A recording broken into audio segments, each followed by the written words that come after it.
ഇന്ന് നമ്മൾ തയ്യാറാക്കുന്നത് വളരെ ടേസ്റ്റിയും ഹെൽത്തിയുമായിട്ടുള്ള ഡ്രാഗൺ ഫ്രൂട്ട് ഷേക്കാണ്.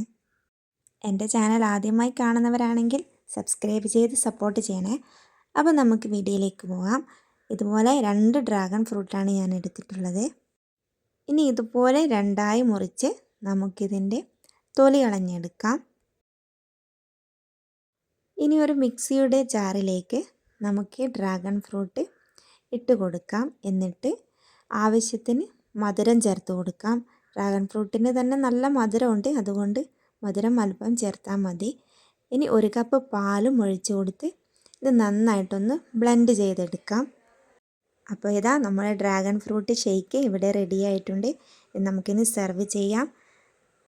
കാണാനുള്ള ഭംഗി പോലെ തന്നെ കഴിക്കാനും നല്ല ടേസ്റ്റാണ്. മാത്രമല്ല നിറം വർദ്ധിക്കാനും രക്തം വെക്കാനും ഒക്കെ നല്ലതാണ് ഈ ഒരു ഹെൽത്തി ഡ്രിങ്ക്. എല്ലാവരും ട്രൈ ചെയ്ത് നോക്കുക. ക്യാൻസർ രോഗത്തിന് ഏറ്റവും നല്ല പ്രതിവിധിയാണ് ഈ ഒരു ഫ്രൂട്ട് എന്ന് പഠനങ്ങൾ തെളിഞ്ഞിട്ടുണ്ട്. എല്ലാവർക്കും ഇഷ്ടമായെന്ന് വിശ്വസിക്കുന്നു. നിങ്ങളുടെ കൂട്ടുകാർക്കും ഫാമിലിക്കും ഒക്കെ ഷെയർ ചെയ്ത് കൊടുക്കണേ.